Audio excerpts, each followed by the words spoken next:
Queria falar da TV. Eu não vou usar a expressão vai morrer, porque acho que é muito forte e não colabora com a discussão, mas para onde está indo? Olha, algumas estão indo para a cova.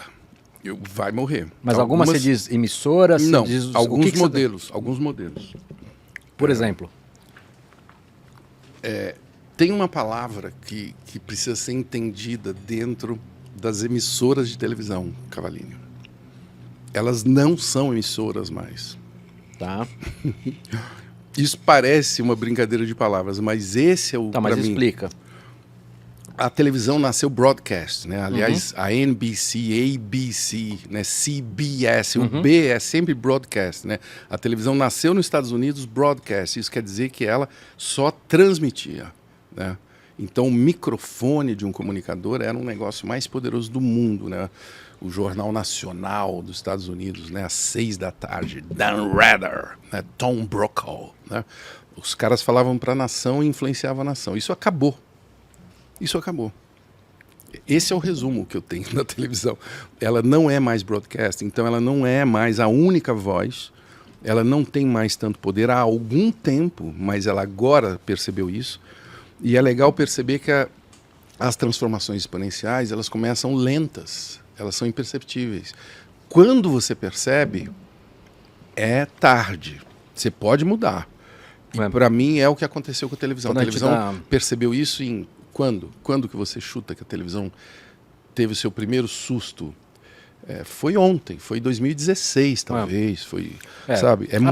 Apesar de ter muita gente, eu inclusive, alertando esses caras há mais tempo. Não, há 20 anos, né? Há 20 anos. A gente transmitiu vitrine na cultura da Austrália em 2000, na Olimpíada de Sydney, pela internet.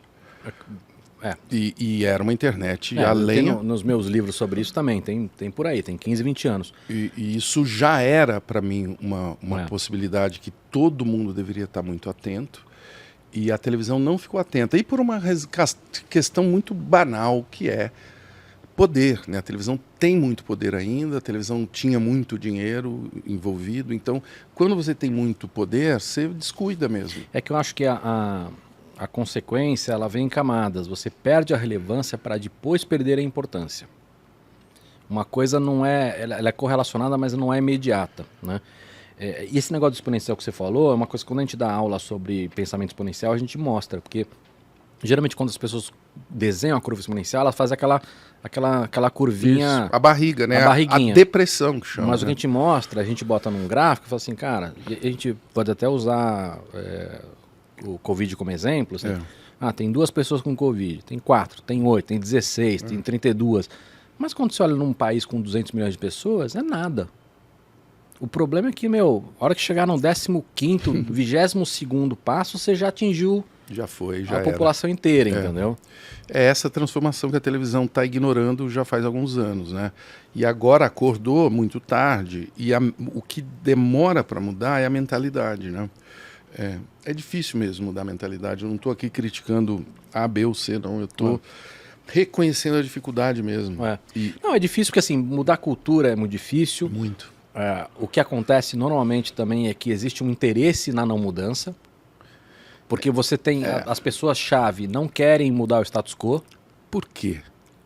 Otávio, o que eu percebi... Por que será, né? Então, mas eu vou te contar por quê, tá? Um dos motivos. Eu acho que isso acabou, tá? E vou explicar até antes por que acabou. Porque não dá mais para você deixar para o próximo cara resolver. As coisas estão tão rápido.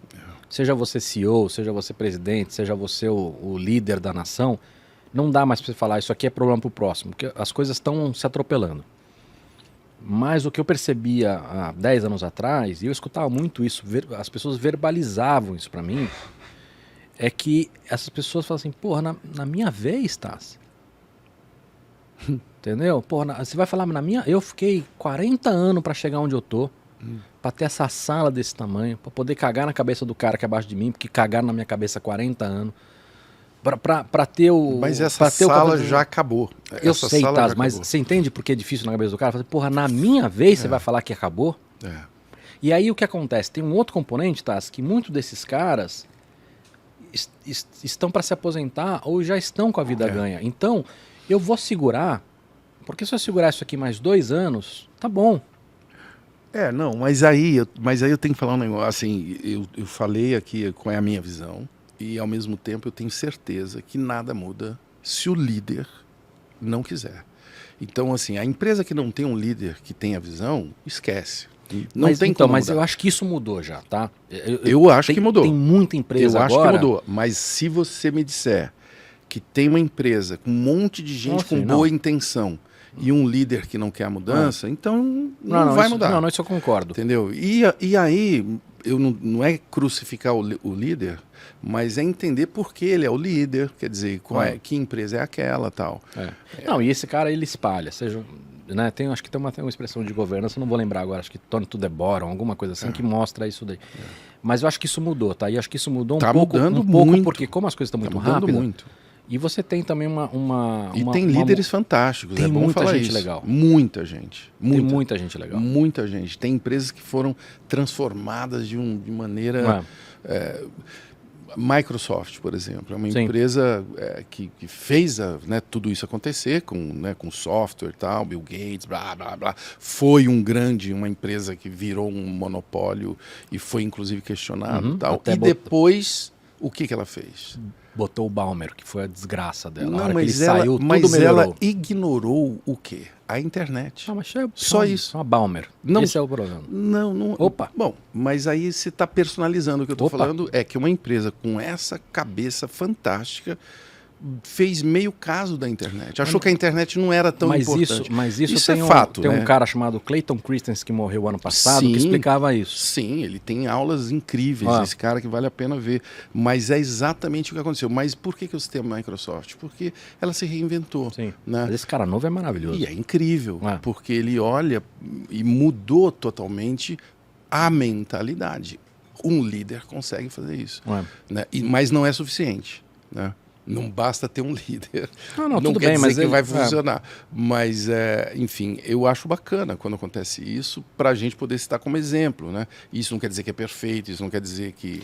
Então, mas aí voltando para a TV, a gente tem uma questão, principalmente no Brasil, de que esta governança, ela não muda em todo lugar. Né? Você tem algumas que estão fazendo essa transição, tem algumas que ainda não estão. Permanece minha pergunta. Para que caminho você acha que está indo? Para aceleração. Você acha? Não acho, né? Tá evidente. E quando você vê que é capaz hoje de você ter novos computadores quânticos, enfim, que possam suportar a quantidade de cálculo que precisa ter para alguns tipos de software, de realidade, de inteligência artificial. Eu estou com realidade aumentada, que é algo importante hoje também, muito importante, né? Não o metaverso que o Zuckerberg está vendendo aí, marqueteiramente. Não é isso, não é simplesmente isso. Mas a realidade aumentada é algo bastante importante. Mas, enfim, o poder computacional é algo que, né, vai avançando agora. E a nossa capacidade, né, de lidar com tudo isso? Eu acho que esse é o assunto que me interessa mais. Né? Agora, quando a gente olha... O que fazer com tudo isso? Esse que, para mim, é o assunto que interessa. Mas quando você olha, por exemplo, para a audiência, que acaba sendo hoje a diretriz para tudo... Não. Não? Não. Não é diretriz para tudo, audiência. Mas quando a gente fala, por exemplo, em Google, quando a gente fala em TVs, nesse sentido que eu estou falando. Não, eu acho perigoso falar que a audiência é o que direciona tudo, porque não é. Hoje você... Não é ou não deveria ser? Não é. Hoje, se você tem um quiosque em Recife e é criativo, você vai ter uma audiência pequena e vai melhorar o seu negócio. No Instagram, por exemplo. Entendeu? Então, esse papo de audiência Tudo não bem, é tá, assim. Mas vamos lá, vamos pegar dois exemplos? É uma pista falsa. A televisão se perdeu exatamente quando acreditou Mas é isso que eu estou falando. O quê? Você olha para a TV hoje, existe uma coisa de seguir tão cegamente a audiência, que fez com que o conteúdo... Ela não segue porque a audiência está despencando, cara. Não, tudo bem, mas historicamente, como a única preocupação desses caras era a audiência... Mas não é só a televisão, hein? É bom fazer justiça. Mas os jornais estão fazendo também, isso. mas é disso que eu tô falando. Os jornais estão inventando manchetes para você ficar clicando nela. E estão indo para o buraco. Eles estão aprofundando o buraco onde já estavam. Chama desespero isso. Isso, então esse papo de clique, de audiência, não é a saída. Mas é que aí você está falando de juízo de valor que eu concordo. Mas o meu ponto é o seguinte, aí a gente falou da TV. Mas vamos falar, por exemplo, de YouTube. A audiência acaba também direcionando. Por quê? Porque como eles precisam de volume de conteúdo... Quem precisa? O Google. Ah, bom, o Google. Porque a oferta e a demanda é desigual ali, entendeu? Tem muita propaganda para mostrar e não tem vídeo para mostrar. Então, eles botam no algoritmo que eles vão mostrar os vídeos cujos criadores atendem à demanda que eles precisam.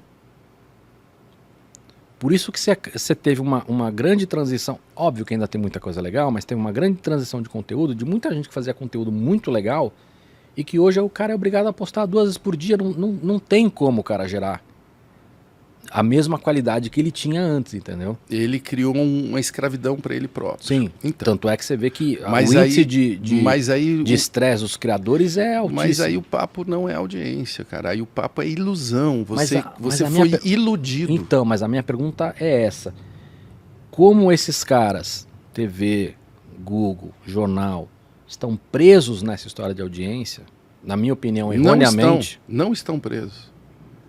Eles não estão presos. Eles acham que eles estão presos. Perfeito. Tá bom. Então, agora estão falando a mesma língua.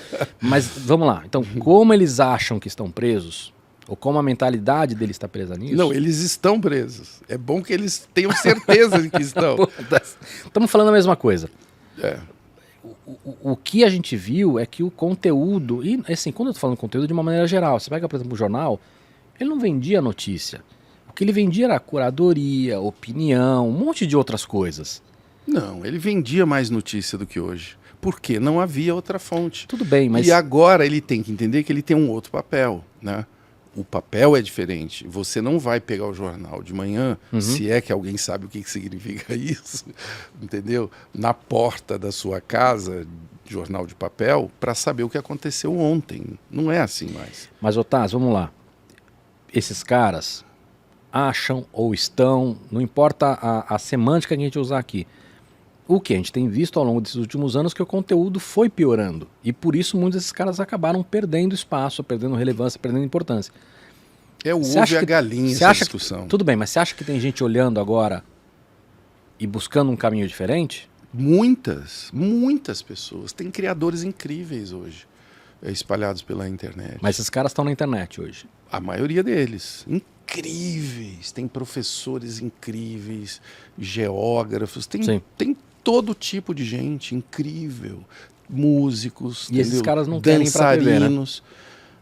Alguns querem. Eu acho que a televisão tem um papel importante ainda, entendeu? Alguns querem, muitos querem e outros não estão nem aí. Com razão, inclusive, né? Sim. Não precisa ir para a TV. Ou não deveria ir, né? Não sei, a televisão, como eu disse, é broadcast ainda, né? Então, para que ele precisa de um broadcast se ele já tem um multicast, né? Com muita audiência. É que acho que você tem situações, por exemplo, de pessoas que no formato engessado da TV não iria destruir, não funciona, né? Iria destruir o que o cara tem de bom, entendeu? Não funciona. Já teve alguns exemplos aí que foram tentados, né? E não funciona mesmo. E não tem que forçar a mão. Eu acho que a televisão não precisa querer ser de um jeito ou de outro. A televisão já é internet. Então, mas qual é o caminho? Os programas de televisão já são programas de internet. Eles já são comentados, eles são cortados, eles são... Entendeu? É incrível, assim. Eu acho... Então, mas você tá... As entrevistas que eu faço no Provoca na Cultura, os cortes, cara, circulam e voltam. Às vezes vem um corte de 2019 e bomba na internet, que é o Pedro Cardoso falando sobre política, ou o Krenak, ou, sei lá, qualquer um cientista, entendeu? Não tem mais tem aquela hora, e aliás, eu sou um cara que gosto de ver no dia, eu gosto de ver o programa junto com todo mundo, inclusive na rede, olhando o que está rolando na rede. Mas tem gente que vê. É que acho que isso é uma das coisas legais da internet, né? Como você não tem a limitação do horário, Isso. aquela frase ou aquela discussão, Ninguém às vezes ela não é temporal, só ela é temporal. Mas o que é importante, então, quem se interessa por comunicação ficar ligado, é o que importa, é a história. É incrível como a gente volta na coisa mais importante da comunicação. É a história que você está contando. Isso é que importa. Você vai empacotá-la de várias formas diferentes e tal, né? Vai ter gente reempacotando, inclusive. Mas se a história não for boa, não funciona.